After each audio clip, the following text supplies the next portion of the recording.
Olá pessoal, por aqui Coronel Cardoso, presidente da Associação dos Oficiais da Polícia e do Corpo de Bombeiros Militar do Estado de Goiás. Estamos aqui hoje para mais um bate-papo no nosso programa, que é intitulado aí a Softcast, conectando ideias. A gente vai aqui estar debatendo sempre nesse programa assuntos de interesse dos militares, estaduais, da sociedade como um todo. E hoje a gente está recebendo aqui, até agradecemos a presença, o major da Polícia Militar nossa aqui de Goiás, Major Miller, ele que hoje nos representa em Brasília, assessora o comando da polícia e todos os assuntos que são de interesse e de importância para os militares estaduais que ocorrem na capital federal, né? Transita ali no Congresso, faz toda essa interlocução. E isso é muito importante. Nós sabemos que é de Brasília que vem muitas questões que afetam direta e indiretamente a nossa vida, a nossa carreira e o futuro da nossa família. Então a gente está recebendo aqui o Major Miller para nós batermos um papo hoje sobre um projeto bastante polêmico e maléfico para os militares de uma forma geral. Miller, bem-vindo aí ao nosso programa, obrigado pela presença. Obrigado, comandante, obrigado, coronel, obrigado a todos que nos acompanham. Agradecer o senhor pelo convite, agradecer pelo próprio programa enquanto associado, comandante. Estou sempre trazendo temas importantes, relevantes. Como o senhor bem colocou, muitos acabam não tendo essa dimensão, né, Dora, de como que a nossa vida passa pelas casas legislativas, em especial pelo Congresso Nacional. Apenas um dado para quem está nos acompanhando. Nós estamos até desenvolvendo, comandante, um novo aplicativo agora, um sistema próprio nosso de monitoramento de projetos. Quando eu tinha passado da vez anterior, era essa atividade nossa, nós tínhamos ali quase 2.000 projetos que nós monitorávamos e agora já subiram para mais de 4.000 projetos que nós temos tabulados, que atingem ou diretamente os militares, os direitos e garantias, ou então a legislação em geral, alterando o Código Penal, o Código Processual Penal, e que acaba interferindo muito naquilo que nós chamamos de enxugar gelo, né? A nossa atividade no dia a dia. Então a gente conseguir monitorar isso é fundamental. Estamos trabalhando e integrando as assessorias das polícias militares dos outros estados, no Conselho Nacional de Comandantes Gerais, AME Brasil, a nossa FENEME, porque realmente monitorar e interferir num volume desse tamanho de projetos é algo difícil, por isso que a gente precisa realmente valorizar e cada vez mais temos representantes lá para poder defender, como dizia o saudoso senador Major Olímpio, né? E às vezes chegava no gabinete dele, a gente estava lá reunido. Ô, senador, com licença, a gente estava só reunido aqui. Ele falava, não pode cuidar que vocês estão aqui cuidando da minha viúva. E acabou dito e feito, né? Infelizmente no Covid ele faleceu. E o que nós estamos falando, inclusive a pauta de hoje, também tem a ver sobre as viúvas dos nossos militares, né? Então, é muito gratificante e agradeço o senhor por estar dando votos para esse trabalho. Pois é, Miller, você colocou aí, sim, é uma gama muito grande, né, de situações que tramitam lá em Brasília, que interferem diretamente na nossa vida. E a gente aqui, né, nas ruas, policial nosso nas ruas ali, garantindo a segurança da sociedade, o Estado Democrático de Direito, e muitas vezes não tem nem tempo de estar acompanhando isso e nem chega para ele as informações. E quando percebe, pessoas que não entendem da nossa profissão, não sabem da dificuldade que é, mudam os destinos dele, mudam o futuro dele, a bel prazer, por interesses muitas vezes nada republicanos, né? Então, eu acho muito importante esse trabalho, eu quero te parabenizar. Eu acompanho também ali em Brasília e percebo, é nítido e notório o avanço que a nossa assessoria teve, né, na capital federal sobre vossa batuta. E uma coisa assim, uma curiosidade, quantas polícias e bombeiros militares hoje no Brasil mantêm uma estrutura em Brasília para estar acompanhando as situações do nosso interesse hoje? Quantas? Comandante, que tem sede de atuação, que em Brasília nós temos a Polícia Militar, obviamente, lá da PNDF, que tem a sala lá no Senado Federal, a Polícia Militar de São Paulo e nós da Polícia Militar de Goiás. Essas três que têm sede lá. Mas atuando lá também, e nesse processo de conseguir uma sede, mas já designados, nós ainda temos somando Minas Gerais, Acre e Rio de Janeiro. Essas que estão. Mas no último curso nós fizemos, né, anualmente a gente faz um curso nacional de assessoria parlamentar para nossas polícias, eu pude coordenar o último, que acabou no final do ano passado, e agora nós já temos participando de maneira remota 12 polícias militares, que estão trabalhando e atuando toda semana. Toda segunda-feira eles se reúnem, abre a pauta de todas as comissões. Ó, como é que nós vamos trabalhar? O que que tem na pauta da CCJ? O que tem na pauta da Polícia de Segurança Pública? Quem vai fazer o quê? Já somos 12 polícias militares, então já é um salto significativo que a gente faz. Nós temos 6, então, presenciais, de um universo de 27 estados da federação, sendo que dentro dessas 6, um já é o próprio Distrito Federal. Então ainda é uma importância muito pequena que é dada. Esse curso de assessoria parlamentar, como você falou, coordenou o USHA, nós aqui da Associação dos Oficiais já promovemos 2 ou 3, eu não me recordo, aonde nós trouxemos aí oficiais da polícia, do Corpo de Bombeiros, veteranos também, para estar com parceria com a Federação Nacional, a FENEM, dando algumas diretrizes de entender a importância e o trabalho que é realizado por essas assessorias, né? Então a gente tem que fomentar ainda mais esses cursos, né, amiga? Porque a gente tem que criar essa conscientização política, né, da importância de estar acompanhando. Pois bem, mas hoje a gente queria bater um papo, inclusive já te adianto que nós vamos estar convidando você aqui para outros programas, outros softcasts. Como você falou aí, são centenas, até milhares de situações que nós podemos abordar, mas um tema que vem trazendo alguma intranquilidade, né? Sou muito perguntado, procurado, que é a questão de uma alteração através de um projeto de lei para a idade mínima para que o militar possa passar a reserva, ou seja, possa estar afastado, porque o policial não aposenta, mas na reserva remunerada.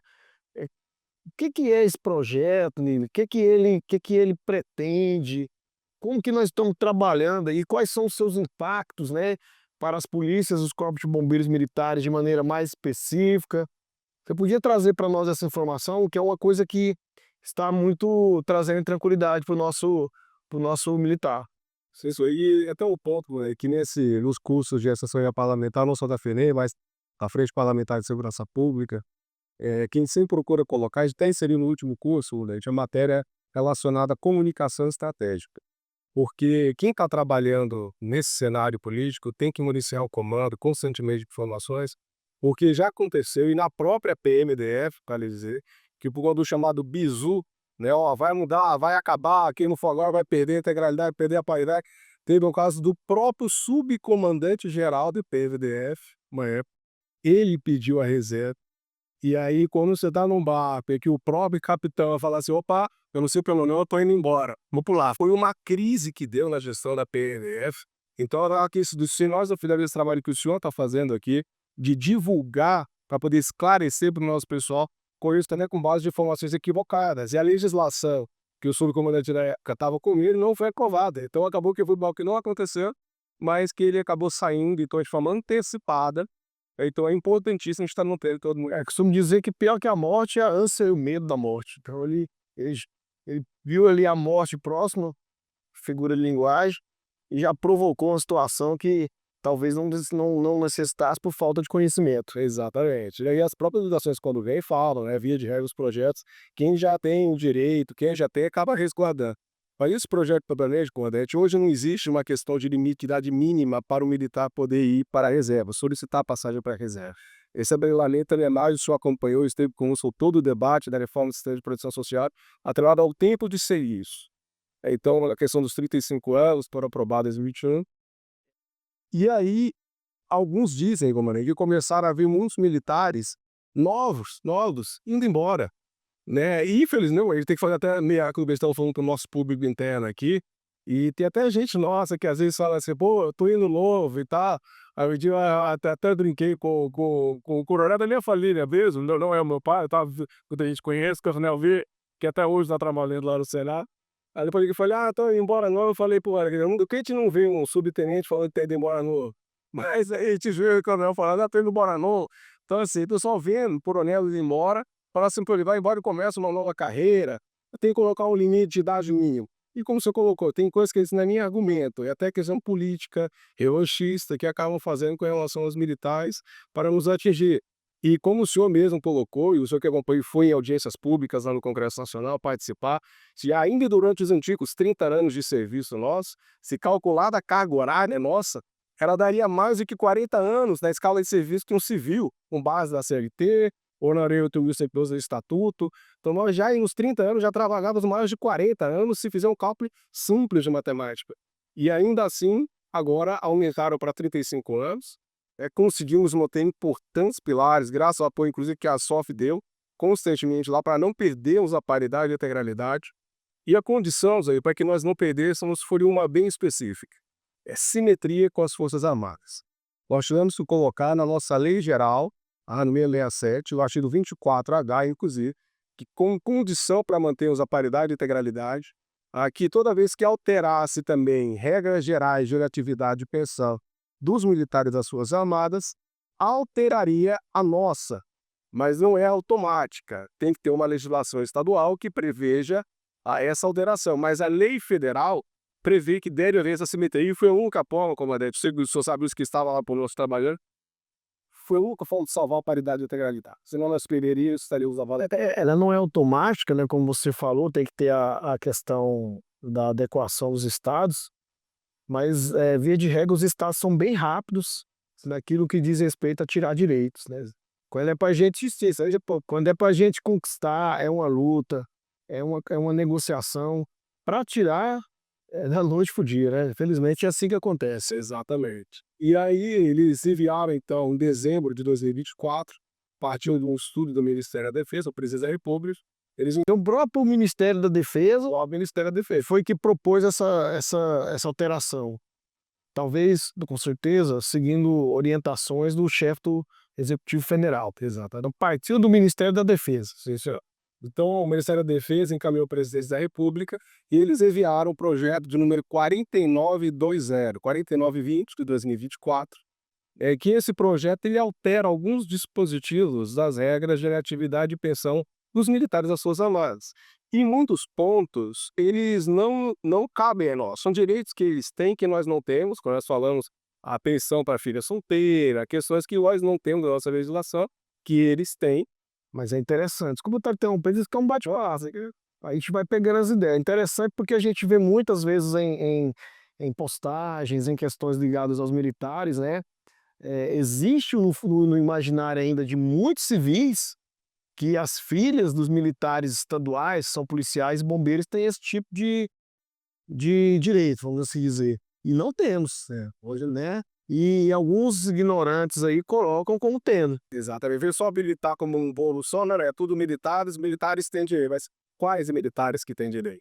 Então essa questão da pensão para filha viúva, que a filha solteira, ela surgiu antigamente, né, quando as mulheres não trabalhavam, só o homem que ele ia para a guerra, então se o homem morresse, como que a filha ficaria desamparada? E surgiu nesse contexto uma questão muito antiga e que se manteve. Era um sistema de proteção para a época, Exatamente. não é isso? Exatamente. Que não se hoje os polícias militares não possuem esse direito, então assim, isso é atingido, mas tem outros aspectos que já nos pegam diretamente, né, eu acho que valeria a pena a gente, destacar aqui alguns deles.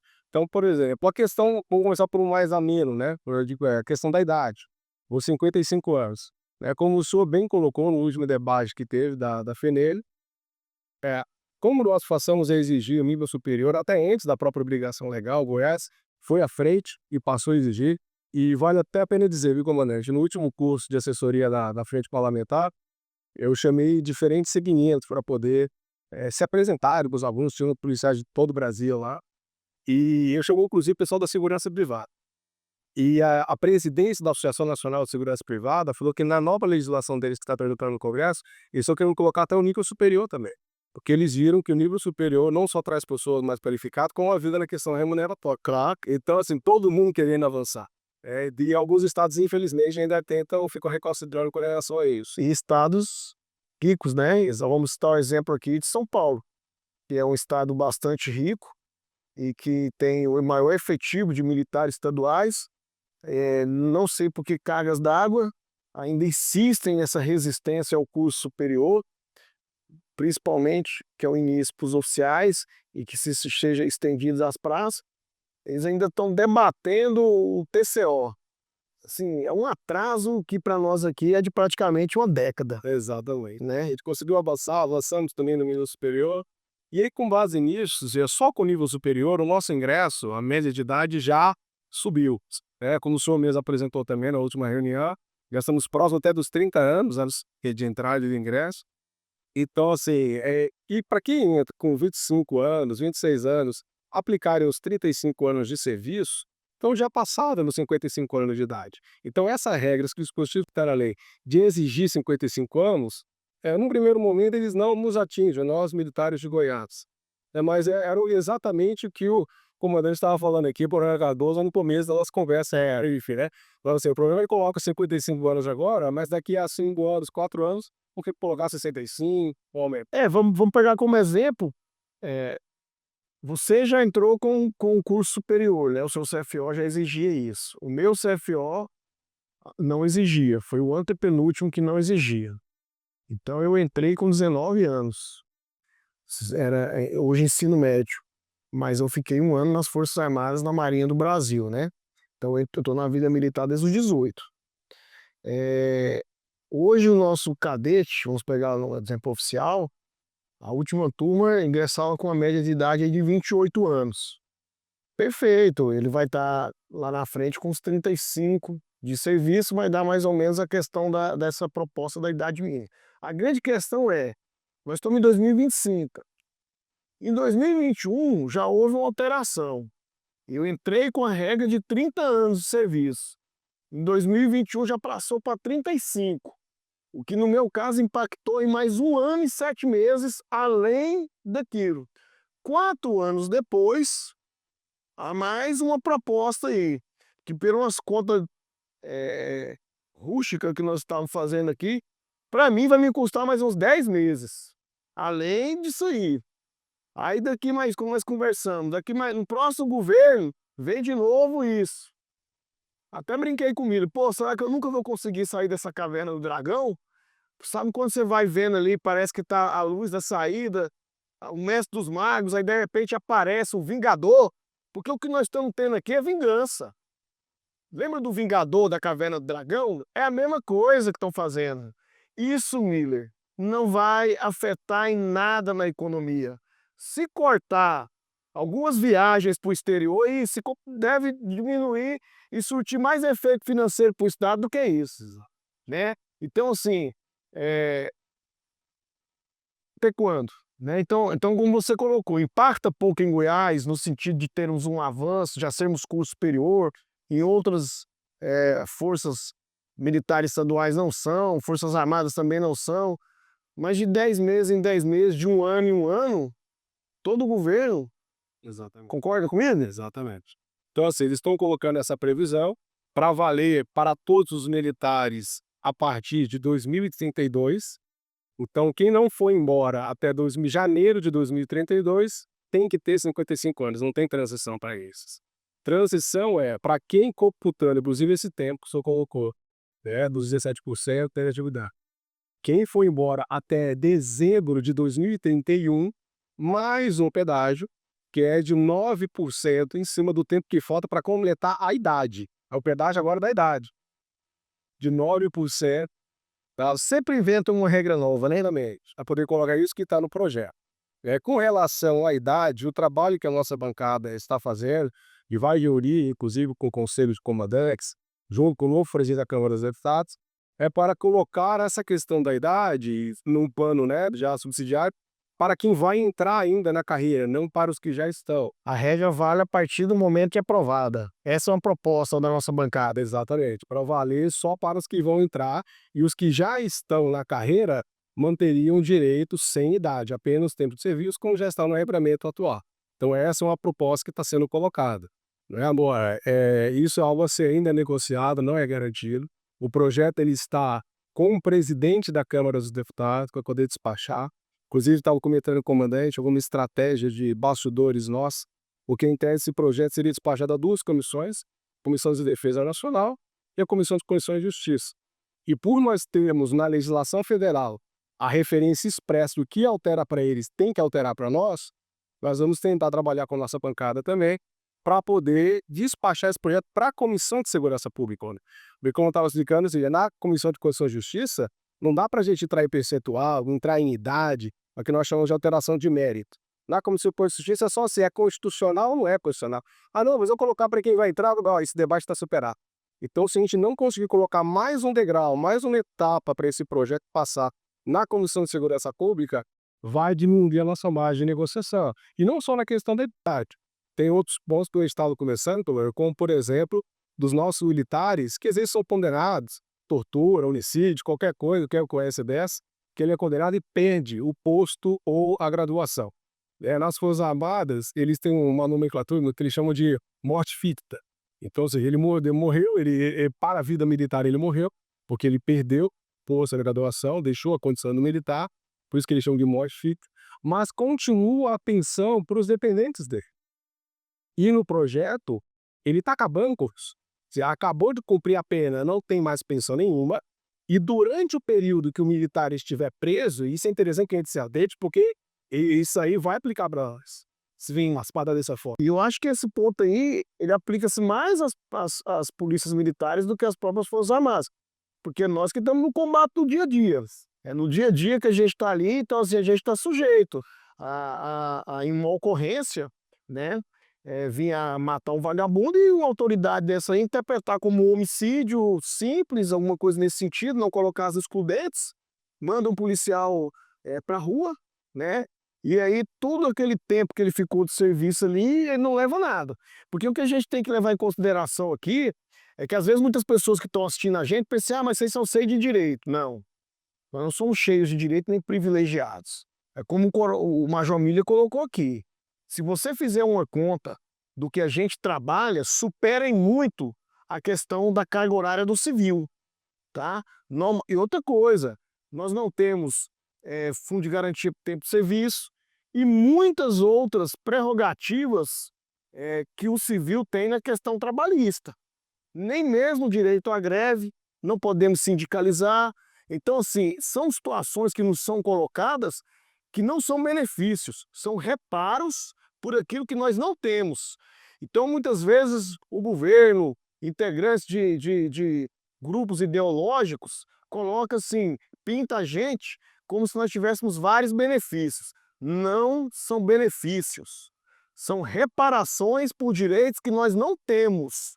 Nós estávamos aqui, inclusive, no programa anterior, comentando aqui com o nosso vereador para o Goiânia, Coronel Zeda, outra ideia mirabolante, que é restringir que o militar na ativa possa colocar o seu nome à disposição para concorrer à carga eletiva. Estão querendo tirar outro direito. Então vão só tirando. Vão querer nos transformar como sub-raças. Daqui a um tempo vai voltar o tempo que o cabo soldado não pode votar. Agora já estão atacando essas questões aí, com falácias, com colocações que muitas vezes são defendidas por pessoas com interesses escusos, né? É como nós falamos aqui, é o vingador da caverna do dragão. Então a gente tem que ter muito cuidado, né, Mila? Eu acho que isso tem que ser muito pontuado. Não temos privilégios, nós temos reparações por aquilo que é nos tirado. E dentro disso eu quero até lembrar e parabenizar aquele vídeo que a Marinha do Brasil fez recentemente, que demonstra claramente isso, né? Que não, privilégio, vem para cá, vem fazer, vem para cá, você não ter adicional noturno, não ter fundo de garantia por tempo de serviço, tá na rua aí, pode levar um tiro de folga ou não. Então eu fico chateado com essas colocações que são colocadas, né? E a gente, enquanto militar estadual, tem muita responsabilidade com relação a isso. Toda vez que você, militar estadual, ouvir alguém dizer que você tem privilégio, fala, não, não tem privilégio. Eu tenho reparação por aquilo que eu não tenho, por benefícios que não me são dados. E até coisa, moleque, que eles nem divulgam tanto, que nem eu recordo de uma audiência pública que teve na Câmara, e que estava falando sobre o suicídio. Era o suicídio que do nosso meio, se nós formos comparar o percentual com o civil, eu tenho certeza que ele é muito maior, proporcionalmente falando. O suicídio entre os homens é maior do que entre as mulheres. E dentre os homens, se esse homem for policial militar, a chance é 8 vezes maior dele praticar o suicídio. Então, assim, são desgastes que vão ter na família desestruturadas, fruto do estresse da atividade, e que isso nem entra no carro, a gente falou só da carga horária, né? Um horário, fora esses outros, mano, enfim, então adicional de periculosidade não tem. Nós vimos agora recentemente a fatalidade, né, com o nosso policial do BOP. Sim, Então, assim, as questões que não calculam, né? então não entram. Quem mais morre em defesa da sociedade? Então, por isso que não é regalia, é contrapartida. E nessa questão do nosso policial, que até é fruto de uma ocorrência, eu recordo, né, até que eu aqui, já que uma vez eu estava falando com um primo meu, que foi da rota lá de São Paulo, ele estava falando de um tiroteio que ele tinha participado, eu lembro que eu era adolescente, lá em São Paulo, e ele estava falando de uma troca de tiro que ele tinha entrado lá e tal, e tava, ele falou que tava, perguntando qual a distância que você tava do cara.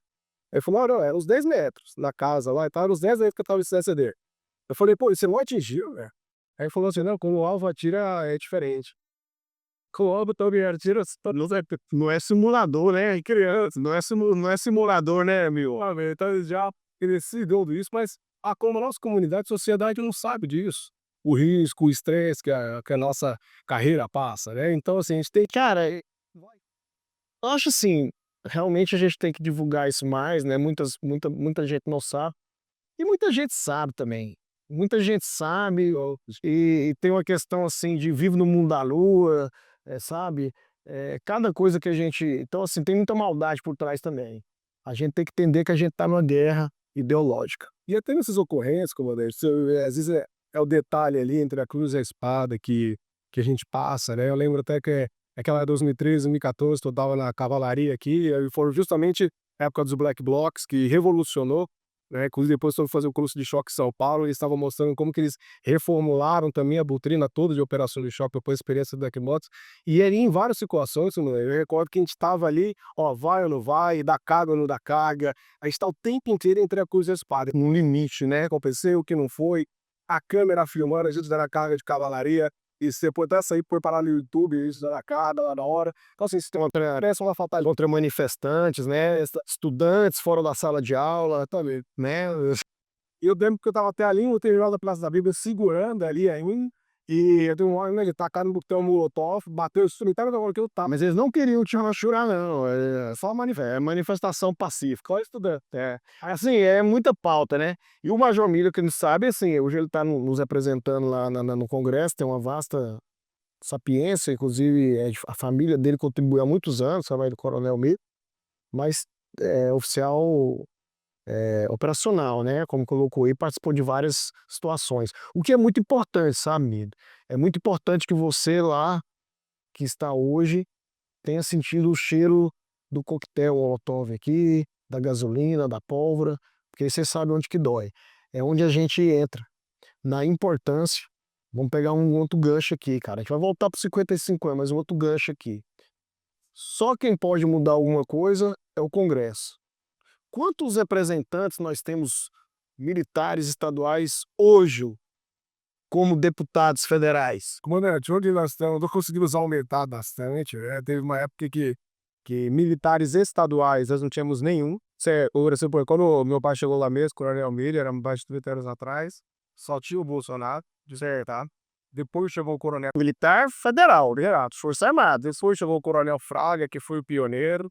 Depois, Que é coronel da PMDF. Coronel da PRDF, né? E também bastante operacional, até por isso que ele conseguiu ser eleito um recorde de votação. E depois nós conseguimos aumentar a bancada aos poucos, né? Porque nós tínhamos 4 deputados federais. Hoje nós já estamos com 16 deputados da nossa área diretamente, do estado de todo. Que são militares estaduais. Ou está incluindo também militares da União, policiais rodoviários federais. Se formos incluir todos eles, eu quase tenho. 16 são ou policiais ou bombeiros. Parece que bombeiro é só um, né? Exatamente. É um capitão de Minas. Temos também de Minas, temos também militar do Exército lá também com a gente. Temos alguns militares que não utilizam o nome militar, que tá lá no nome civil, a gente vai pesquisar lá. Tem um major, né? Inclusive lá do Rio Grande do Norte, que foi eleito com o nome militar, retirou o nome militar. Retirou, né? A gente vai. Será que ele abriu mão também do soldo da eleição? Ou não? Só do nome, né? Só isso acaba que muda, né? Mas ainda assim é importante a gente trabalhar esse processo, ter nossos representantes, porque não adianta, senhores, é o que o comandante falou. quem passou pela experiência, quem está aqui sabe, tem que aliar para serviço também, mas se não tiver quem passou na pele, quem trabalhou essa carga horária excessiva, a pessoa não defende com legitimidade aqui. Então, Assim, você falou, claro que é um avanço, começamos com 1, com 2, mas nós estamos 16. Só para o nosso público entender aqui, quantos deputados federais são no total? Os 513. E nós temos 16. uma parcela muito pequena diante da nossa representatividade e da nossa importância, Exatamente. né? Então, assim, a gente tem que ter essa conscientização. Por que que eu estou falando isso? Porque, por exemplo, em Goiás não tem ninguém. Nós não temos ninguém representando lá. E nunca elegeu. E o que está sendo tratado lá é, mas quanto tempo você vai ter que continuar trabalhando? Essa sua, a esposa de um colega aí que vier a envolver alguma ocorrência, vai ter diminuição do seu direito. É só isso, é só a sua vida que você está tratando lá. Nada demais. Então, assim, voltando aqui para o tema, esses 55 anos, então, a proposta que tem lá é uma carga, é uma idade mínima de 55 anos, que passaria a valer 2032. 2032. Para quem for até 2032, ele teria um acréscimo de 9% para chegar aos 55 anos, do tempo restante, né? Tem uma janela, né? Quem hoje, já até a lei entrar em vigor, quem já tiver o direito adquirido, né, não precisa ir embora, já está mantido. Ah, quero esperar a promoção, pode ficar, já está garantido. Quem, quando a lei entrar já em vigor, quem não tiver, mas completar até dezembro de 2031, pedágio sobre a idade, até completar os 55 anos, de 9%. E a partir de janeiro de 2032, interessa, faltavam 20 dias. Acabou. Janeiro de 2032, 55 anos, não tem verdade mais. É o que está hoje na lei. Agora, o ponto, como a gente estava falando sobre o dito, aspas, auxílio e reclusão, nosso para o militar que é condenado, então é por isso que a gente resgatou o exemplo aqui da experiência do choque, da cavalaria, que às vezes nossos irmãos que estão também em Rotan, COD, nosso policial do policiamento ordinário, que é surpreendido por diversas ocorrências, né? Então, assim, se até fruto de uma ocorrência, ali o policial acabar agindo e for condenado por qualquer que seja o crime e perder o posto ou graduação, a hora que ele sair da prisão, a esposa dele não vai ter nada. E durante o período que ele está preso, que é o que está no projeto, durante o período que ele está preso, 50% da última remuneração dele. Então, assim, isso é extremamente prejudicial. É um ponto que nem muitos estão abordando. O mundo está falando mais. Porque essa questão da idade ela ficou mais em evidência, né? Até a gente estava conversando aqui antes, realmente me parece meio que uma estratégia maquiavélica que é o chamado jabuti, né? Você cria uma cortina de fumaça de algo que é mais, em tese, relevante e coloca uma, um parágrafo, um artigo ali que às vezes não é dada a mesma visibilidade, mas que é altamente prejudicial, né? Um ponto que o senhor colocou que é fundamental até para argumentar a gente a tentar levar esse projeto para a Comissão de Segurança Pública, exatamente o que o senhor falou agora. Porque se for ver o índice de processos que tem, quem responde quem está nas suas armadas, com todo respeito nós temos a eles, mas quem responde quem está ali na guerra do dia a dia, que são os militares estaduais, é muito maior. Somos militares, né, federais, estaduais, mas que com especificidades da carreira, né? Exatamente. Então, assim, acaba que esse ponto específico, desamparar a nossa viúva, que é o que o nosso saudoso senador Joelito falava, de amparar A viúva e os filhos, né? exato, Quem vai cuidar dos filhos? exatamente. Então, assim, esse ponto particularmente, ele é extremamente caro para nós militares estaduais.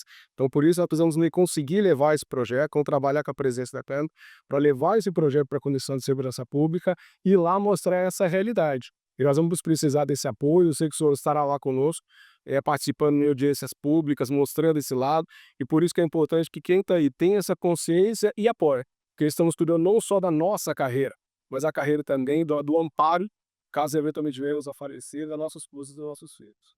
E a gente, assim, eu tava tentando lembrar aqui, cara, eu vi agora recentemente aí nas redes sociais, tem um projeto aí, não sei se do Supremo, do Partido Executivo, que é mais um benefício aí voltado para presidiários, né?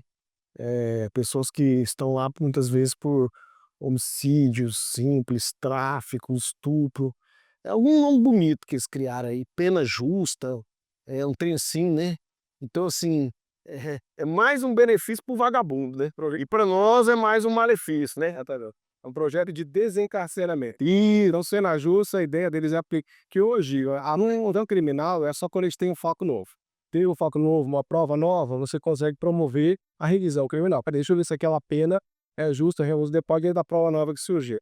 Eles estão querendo promover por esse projeto, veio por esse pelo Tribunal Federal, que está em cabeça desse debate, né, uma revisão. Ó, vamos ver quem realmente tinha que estar preso, que prender não resolve. Então, assim, vamos ver quem tinha que estar preso, quem tinha que estar solto. Então, é mais um projeto que está vindo de desencarceramento. E coisa que a gente vê até nesses saidões que acontecem, como que aumenta a incidência criminal, quantos que nem voltam para a prisão desses saidões. Então, assim, insistir nessa linha de saidões, saidões, saidões, e isso é o complicado. É porque até o próprio direito à volta dos presos, que a bem, na verdade, ele, quando está preso, os direitos políticos deles estão suspensos, legalmente falando, mas votar ele está votando. E não só votaram, votaram e comemoraram em peso dentro dos presídios, né? Então, assim, e se analisar a margem de diferença, eles votam e fazem a diferença no processo eleitoral. Cara, é assim, na verdade é um encarceramento. Só que está encarcerando a sociedade bem, está encarcerando quem paga imposto, quem trabalha. Os ladrões vão ficar na rua, você vai ficar encarcerado. É por isso que está aumentando o número aí de condomínio fechado, de segurança, de etc. Quem está preso é nós, quem está preso é vocês aí, ó, que estão nos acompanhando aqui, a nossa família que está presa. Desencarceramento do vagabundo e encarceramento da sociedade de bem. É mais um benefício do governo federal. Então, Emílio, então assim, então esse é um projeto bastante polêmico, ele, ele afeta, né, diretamente aos nós aqui, ele é desestimulador, é como eu falei, você cada 4 anos vai sendo cada vez mais desestimulado, as regras do jogo elas vão mudando durante o próprio jogo, é, é, você entende que tem algum tipo de benefício financeiro, o que que isso vai trazer de economia real? Porque eles fecham em tese ali uma torneira que está gotejando e abre ali um tanque de 100 milímetros, soltando dinheiro aí, com esse monte de situações aí que não traz benefício para o país. O que que isso vai representar de benefício para a nação? Exatamente. Então, isso tem que colocar, mais até do que a ideia do número, é exatamente o que o senhor colocou sobre regalias, direitos que só os militares têm e os civis não têm. Então, assim, esse que eles mais procuram argumentar.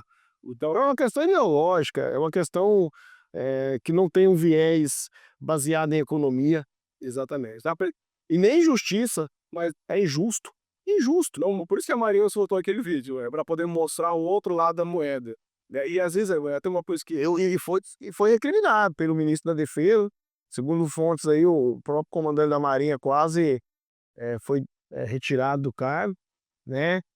Porque não pôde nem colocar, tentar mostrar o outro ponto da moeda. exatamente. Mas em São Paulo, né, que a gente tem que trabalhar nacionalmente, né, até desde a nossa formação, que a gente, e eu que vim de só terceira geração de militares, em família, vários políticos, só que assim, a gente, até no meio militar, a gente debate muito entre nós, né, a gente precisa realmente quebrar essa bola e levar para a sociedade, porque senão fica a versão deles. Se a gente não aprender realmente a estar próximo, entrar nas universidades, entrar nessa formação de opinião, gerador de opinião, é, acaba que fica a versão deles. Então isso está colocando de levar para a comunidade, isso é extremamente importante, passar o outro lado, passar os nossos números, né? Então assim, isso é algo que eles veem pouco. Quem mais se sacrifica é a própria vida em defesa da sociedade.